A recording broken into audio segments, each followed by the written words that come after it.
So I'm giving you the update on the Suzuki, and today is a very happy day. I've got the Suzuki back.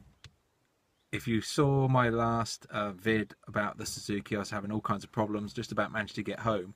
I thought it was something like a drive shaft or a bearing, something quite simple, but it actually ended up being far more serious. It was the transfer box.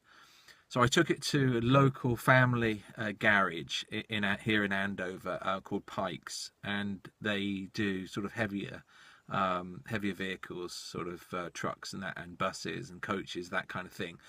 They've done stuff on my Suzuki in the past, and I trust them, and they're really good prices, and they do a good job. And they're perfect for this kind of work. So I gave them the Suzuki to look at.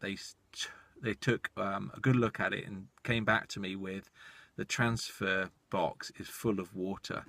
Now that's my fault. I took it in to a river a few years ago, about 4 years ago, and obviously that's how the water got in, and it hasn't come out, or it's just completely trashed the inside of this transfer box. So that was the problem. So they said, big money to try and rebuild that. Why don't you look for a used one? Which I did, and I found one online. I found a company on eBay, a salvage company, who had one, and it was the right year. I got that from them. They delivered it to me within a couple of days, or delivered it straight to Pikes, straight to the garage.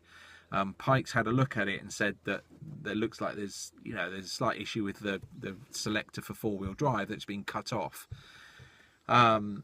But anyway, they went ahead and fitted it, and found that it was. I put a new clutch in, a new release bearing, spent all the time taking the old gearbox off, putting the new gearbox and transfer case, because it's all in one unit. The transfer case is at the back of the gearbox.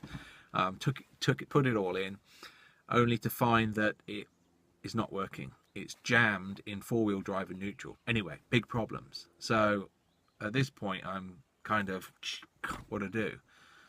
Do I just scrap the vehicle? You can go buy another one for 600-700 quid, but what's that one going to be like?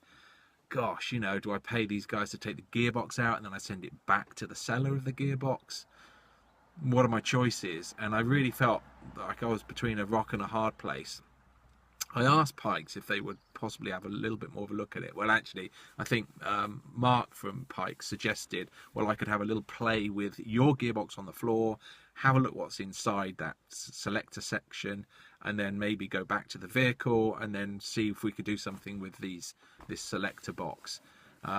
So he did, and he had it for about another week or 10 days more.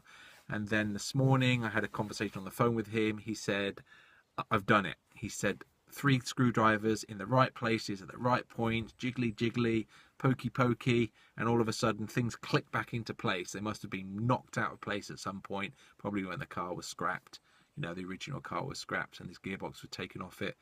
Put it all back into place, and everything is just sweet and lovely. It drives really nice. There's a nice sharpness to the clutch now because of the new clutch that's in there. I've just tried it here in the wood on four-wheel drive. Works perfectly. The selector goes in really nice. Two-wheel drive, forward, it all works lovely. It's much quieter on the road. The other one had a squeal to it, which I didn't realize at the time. It was obviously the transfer case that was on its way out.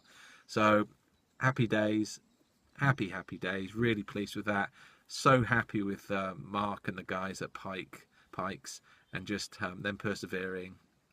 Find out exactly how much that whole lot costs. I'm sure it wouldn't be too bad. Better than buying another car at least. So the Suzuki Vitara is back on the road. They did a fantastic job as well of cleaning it. It's never been so clean inside and out. So thank you, Pikes. You are the boys.